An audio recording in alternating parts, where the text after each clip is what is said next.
Well, greetings and salutations, everybody. Welcome to the John Campea Podcast here on this Thursday, July the 6th. I am, of course, John Campea, and I like to do on this show is talk about whatever I want, but mostly I like to take the opinions and the topics and the questions that you guys send to me.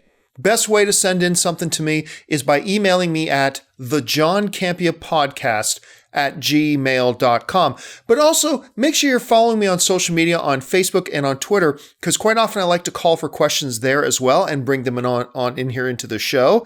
So without any further ado, let's jump right into it. And the first topic today comes to us from Brandon Torres, who writes, I am beyond excited for Atomic Blonde later this month. You and me both, buddy. Anyway, since it's being directed by one of the John Wick directors, what do you think the chances are that we see Charlize Theron visit a Continental hotel while in Berlin? Yeah, like one of the really exciting things about this upcoming Atomic Blonde movie, besides the fact that it's got Charlize Theron, and besides the fact that it's got Professor X in it, and besides the fact that the trailers had looked absolutely kick-ass in every sense of the word, it's also being directed by David Leitch. Now, David Leitch was one of the co-directors of the first John Wick movie, so he's bringing that sensibility to it too. So if you're looking at the trailer and you think, man, this reminds me a lot of like a female John Wick, well, part of the reason is because one of the John Wick directors is on it. It's Leitch and Stahelski directed the original, and Stahelski's directing other stuff now, and Leitch is directing Atomic Blonde. And it looks amazing. However, going to your question about what do you think are the chances that we'll see, Charlize Theron's character show up at a Continental hotel? There are a couple of reasons why that will probably not happen. Reason number one is that it is completely different production companies that are behind producing these films. Reason number two is that they are completely different distribution companies. So really, while it's action and it's a female who can kick ass, that's pretty much the only connection between this and a John Wick movie. But also another big potential problem is that, the Continental Hotel is for assassins. John Wick was an assassin. Charlize Theron works for the government. She's not an assassin per se. She's some kind of super agent. I know maybe she's an assassin for the government, but that still seems like it'd be outside of the story plot for Atomic Blonde. So no, just because the same director's working on it, that is the thinnest of threads. I don't think we're going to see any connection between Atomic Blonde and John Wick. How cool would that be, though? I mean, seriously. But really, from different companies, different distribution outlets, and the fact that, this does not take place within the world of assassins, that seems to preclude it from being there. But, I mean, who cares? This movie looks amazing, and I cannot wait to get my eyes on it. I still haven't seen it yet. I know a couple of friends of mine have seen it. There were a couple of early screenings that I missed out on, and I'm hoping within the next week or two I'm going to get a chance to see it, and I cannot wait to review this thing. So yeah, Atomic Blonde comes out later this month. Keep your eyes open for it. All right, we move on to the next question. And the next question today comes to us from Charleston Thomas, who writes, I recently heard Robert Downey Jr. interviewed, and he said that he wants to hang up the Iron Man suit before it gets embarrassing. Do you think Robert Downey Jr. wants to leave the MCU, or that he simply wants smaller roles in the MCU, like he does in Spider-Man Homecoming? Yeah, for those of you who don't know what he's talking about, there was an interview that came out with Robert Downey Jr. as he's been out promoting Spider-Man Homecoming. And, somebody asked him about, Iron Man beyond Avengers 4. Because we all know he's going to be in Avengers 3 and Avengers 4. And he made a comment. I made a video about it on my YouTube channel yesterday, so just go back and check it out. I believe the title of the video is like, Robert Downey Jr. hints at leaving the MCU or something like that. You can find my video on it there. But basically, he did make the point of like, yeah, I mean, I don't know how long I want to do this because, I mean, I love doing it, but I want to stop before it becomes embarrassing. Now, he's not saying that the MCU is embarrassing. He's not saying his character is embarrassing. He just doesn't want to overstay his welcome. He doesn't want to be one of these actors where it was like he left too late. Like he should have left a little bit sooner, kind of like an athlete that hangs around one season too long or something like that. But I don't think it has anything to do with wanting a smaller role. Remember, I don't think Robert Downey Jr. does much action in the MCU at all. Most of the time when we see Iron Man, like not Tony Stark, but most of the time when we see Iron Man, it's usually a CGI character. So I know in the first Iron Man, or in the first little while, Robert Downey Jr. had to walk around in like this 150-pound suit of armor sort of thing. He didn't do any of the action sequences in it, not that I'm aware of at any rate. But so I don't think that's really an issue. I don't think it's a physically demanding thing for him to do anymore. I think most of the quote-unquote heavy lifting is done by CGI, and then he just performs the acting parts.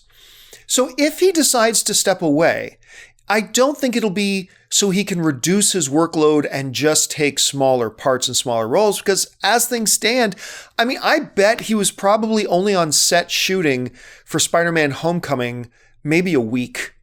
I'm going to go out on a limb and guess he was on set for a week. If you add up all the time together that he was shooting scenes, it was probably a week. So he doesn't really have to be in things that much. He doesn't have to do the heavy lifting per se. So I think really if he wants to step away, it's because he feels like his time is done. And if he feels his time is done, he'll be gone. Now, I don't think he's going to be gone. I don't think the MCU wants to kill off Tony Stark. I don't think the MCU wants to be without Iron Man. So I think he's going to be Iron Man beyond Avengers 4, but he may choose to hang him up, and if he does, good for him. All right, let's move on to the next question. And the next question today comes to us from Kishawn Lewis, who writes, Ghost in the Shell was no movie of the year, but I don't think people actually realize how successful this film is in being a live-action adaptation coming out of Hollywood. I also observed the unsatisfactory reception of most movie critics. But as a fan of the series, do you think these responses could hinder a possible sequel? And is Paramount and Rupert even in talks to continue? Yeah, look, I was all for Ghost in the Shell. Like, I don't know if you remember me talking about it long before the movie came out. I was all for it. I was looking forward to it. And quite frankly, I was one of those film pundits who was disappointed with it. I thought it was a pretty blah movie. Certainly not, it's not Baywatch. It's not Transformers badly. It's not like one of the worst films of the year or anything like that, but blah. I think that's the best word. It was a blah movie. It didn't do anything for me. And I had to tell people that I knew who asked me, hey, should we go see it? I'd say, nah, I'd skip it if I were you. It just wasn't that good. Now, the main problem though, with the idea of getting a sequel is not the critic reviews. Although I'm sure that doesn't help. I think it doesn't have the worst rating either. It's got like a 45%. So critics were pretty much split. The real problem though was how much money it lost. It lost in the neighborhood of $40 million for the studio. Because I believe the production budget on Ghost in the Shell was around $110 million. And I believe its worldwide take was around 165. So once you take that 110, you add probably about a good $40 million for marketing. So now you're up to 150. And then out of that 169 it made, you take away about 1/3 of that for the movie theater's take. And now you're in a position where this movie lost 30, 40, $50 million, depending on how you decide to do the math. Either way, it was a money loser. Studios are not in the business to lose money. They don't like putting out movies and investing money into things that are actually going to cost them coin as opposed to making them coin. So no, I have heard no talks of Paramount or any other studio wanting to pick up and do another Ghost in the Shell at this point. I think this one's probably gone. It'll probably get rebooted in 5-10 years time, but I think this particular franchise right now, I think it's been played out. All right, thanks a lot for the question. My next question, this is an interesting one, comes from Anthony Perez, who writes, my question is regarding this Facebook post Sylvester Stallone recently put up, implying that the sequel to Creed will involve Adonis fighting the son of Ivan Drago, or even Drago himself. While this idea is all kinds of awesome, it does raise a question. Is Stallone writing and directing Creed 2 himself? Yeah, if you guys have not been following this, Sylvester Stallone went on a bit of a Facebook post, binge. He put out like 3 posts with pictures of and hashtagging them all, Creed 2. The one was like a picture of him filming Rocky 4 with Ivan Drago in the ring, and he's like on his back. Right? He's on his back while he's doing push-ups. Then another picture is of Apollo and Drago in the ring together as Stallone is directing them. And then another picture is actually a Photoshop picture of Ivan Drago in the ring facing off against Adonis Creed. And all of them had the hashtag Creed 2 and all this kind of stuff into it. So it's got a lot of people wondering, so is Stallone just basically telling us that either A, Apollo is going to be fighting Drago himself, because remember, Drago's younger than Stallone. Or is younger than Rocky, I should say. So maybe he's an old man. Maybe this is Drago's Rocky 5. I mean, who knows? Maybe this is, or Rocky 6, I should say. Maybe this is Drago's Rocky 6. Remember Rocky 6, when he came out of retirement just to prove that he could still do it and fight the champ? So maybe that's the situation with Drago here. Or maybe it's the son of Drago. Either way, there's some interesting drama there. Because it's not really Rocky's beef with Drago. Remember, Drago killed Apollo's father in the ring. Drago killed Apollo. And so, for Adonis to get into the ring and fight the guy who killed his father, that's interesting. But there's even a grudge match element there if it's Drago's son. I mean, so that's there too. Now look, nothing in the post directly said Drago or son of Drago is going to be in Creed 2. Nothing directly said that. Obviously, he was implying it. But nothing directly said that. So the question is, I mean, with Stallone making these posts and making these social media claims and all this kind of stuff, is it reasonable to think that he's writing or directing the film? Look, honestly, off the top of my head, I have not heard that Stallone was going to direct it. I don't know that that's the case. Now, Ryan Coogler, who directed the first Creed and Fruitvale Station, and of course is directing the upcoming Black Panther, he's busy with Black Panther. But then they've already announced that him and Michael B. Jordan are going to be working on another project together afterwards. And obviously Michael B. Jordan has to be in Creed 2 as well. So I don't know if Coogler's going to be available to direct. But we've known for a while that Ryan Coogler may not be back to direct Creed 2. We know that, which is unfortunate because he did such a great job on that first one. So it does leave the door open. If Stallone, I guess, wants to come in and direct the second one, I don't know. The answer is basically that. I don't know. But it is an interesting theory. And seeing Stallone kind of taking control of the social media messaging of the movie like this, maybe it does suggest he's going to be directing. I don't know. What do you think? Do you think Stallone is going to actually end up directing Creed 2? Jump into the comment section and let me know yay or nay. Just let me know what you think is going to happen there. All right. The next question comes to us from Micah Delgado, who writes, Alien Covenant stands as my favorite film of the year thus far, and Ridley Scott has stated that he plans to make at least 2 more films in this Alien Prequel series. However, the film overall was a box office disappointment, and the critical reception was about the same as Prometheus. With the disappointing returns of Covenant and Ridley Scott coming up on 80 this year, will we see another Ridley Scott Alien film? I'm going to tell you, look, I know it wasn't the popular opinion. I liked Alien Covenant. I liked it a lot more than Prometheus. Now, concept-wise, conceptually, Prometheus was the better film, conceptually. But I felt like they blew the execution of Prometheus. Like, I love the high concept of what Prometheus was supposed to be. I love the high concept of it. I just didn't feel like they executed it well. And to me, it ended up being a mediocre to subpar movie that I didn't enjoy. Alien Covenant kind of picked up on some of those conceptual themes of Prometheus, not the big ones, but on some of them. And at the same time, kind of got back to the spirit of the second Alien film, Aliens. I thought the action was terrific. I thought it was legitimately scary. I enjoyed it. It wasn't one of my top 5 films of the year or anything, but I enjoyed Alien Covenant. And I actually thought a lot more people would have liked it too, because I saw an early screening of it and I remember watching it and I thought to myself, people are going to love this. I was wrong. People didn't love it. Some people loved it, like you, Micah. You enjoyed it, and I'm glad that you and I can enjoy that film. And a bunch of people liked it, but weren't all that thrilled with it. The problem, again, though, is much like Ghost in the Shell, is going to come down to a question of box office. It did not perform. Didn't perform great. And I don't know if the studio is going to want to go in and put up more big money for a Ridley Scott Alien film. And honestly, at this point, with Ridley turning 80, he's probably got a few more projects and a few more ideas he wants to see on the screen. So maybe he starts to think, okay, Covenant didn't work out.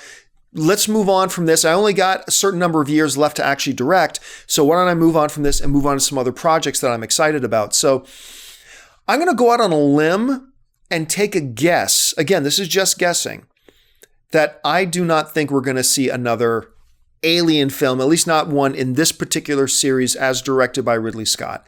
I don't think we're going to see another one at this point. Now, I also don't think they're going to revitalize Neil Blomkamp's Alien, what was it? It was going to be like Alien 17, whatever his idea was, his concept was.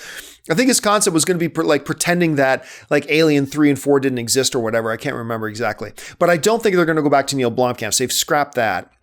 But yeah, I think maybe this Alien Covenant franchise is done for now. I hope I'm wrong. I'd like to see another one. So let's see what happens.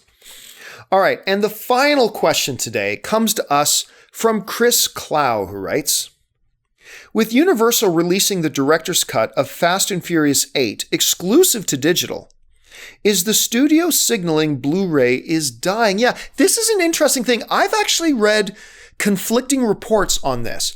I have read some reports that are claiming that the Fate of the Furious, or Fast 8, or whatever you'd like to call it, coming out, is going to have an extended director's cut on the Blu-ray. But I'm also reading that the Blu-ray, when you buy the Blu-ray, there's going to be a code on the Blu-ray, and then use that code to download the extended director's cut, which sounds like an odd move to me. So honestly, at this point, I'm hearing conflicting reports. Let me know what you guys are hearing. But let's operate on the assumption for a second that the second part is true, that the extended director's cut is not going to be on the Blu-ray. There's just going to be a code for you to download. Does that signal the coming demise of Blu-ray? I don't know. Like, I believe the demise of Blu-ray is coming. I really do. I just believe digital is the way to go. I talked a little bit about that on yesterday's podcast. I do believe that digital is the way to go. There's just too many advantages to digital. But there's a few advantages to the Blu-rays as well. I know a lot of people like having that physical copy in their hand. I totally get that. I understand that completely. But I don't know that this particular move signals that they want to move away from it. Maybe they just figure it's a cheaper way to do it. It is interesting, I think, the fact that you got to buy the Blu-ray to get the code in the first place. So if the studio's motive here was to separate people from the physical Blu-rays, then making people buy the Blu-ray to get the code in the first place seems like an odd way of going about trying to separate people from the Blu-ray. So while I do believe that the age of Blu-ray is going to be coming to an end in the next couple of years, and it's pretty much all going to become digital streaming, I don't necessarily think this one instance of them having a extended director's cut be a digital exclusive, I don't think that really has anything to do with it per se. If anything, if it's even true, to me, it more smells like a cost-saving mechanism than anything else. But I'm not really sure. What do you guys think? Jump down in the comment section and let me know your thoughts. Do you think Blu-ray is going to be around for another 10, 20 years? Or do you think it's going to kind of be a thing of the past within the next 5, like I kind of do? Let me know your thoughts. Anyway, guys, that'll do it for this installment of the John Campea Podcast. A couple things I want to remind you of, though. The John Campea Podcast is now eligible for the Podcast Awards. Look in the description of this video. I'm going to put in a link. And if you could do me a favor, if you enjoy the John Campea Podcast, click on that link. That'll take you to the Podcast Awards website. And all you got to do is register as a nominator. Then once you register, then you can nominate podcasts. And if you look under the film and TV category, and if you look under the People's Choice category, you'll find the John Campea Podcast. Please, if you are so inclined, nominate the John Campea Podcast in both TV and film and People's Choice. That would be incredibly helpful. But I also want to remind you about this great app that I've been using for a couple of years now called Share the Meal. All of us, deep down, we want to make a difference in the world and make somebody's life a little bit better. I have found no simpler, easy, and less expensive way to do it than this little app called Share the Meal. You can get it on iOS or Android, and it's real simple. Every once in a while, for me, my mental trigger is when I go out to eat. And when I pay the bill, I use that as a reminder. Oh yeah, share the meal. I pull up my app and just hit the button that says Share the Meal. Instantly, that donates $3.50. That feeds a kid for a week. You feed a hungry child for a week. It's a fun, easy experience that I think you're going to get hooked on participating in, and it'll make you feel like $1 million too. So please participate in Share the Meal. Also, since you're here, make sure you subscribe to my YouTube channel. Make sure you're following me on social media, on Facebook and on Twitter, simply at John Campea, and keep your eye on my YouTube page all the time. I do all the updated breaking news throughout the day. That'll do it for me, guys. Thanks so much for joining us, and until next time, bye-bye.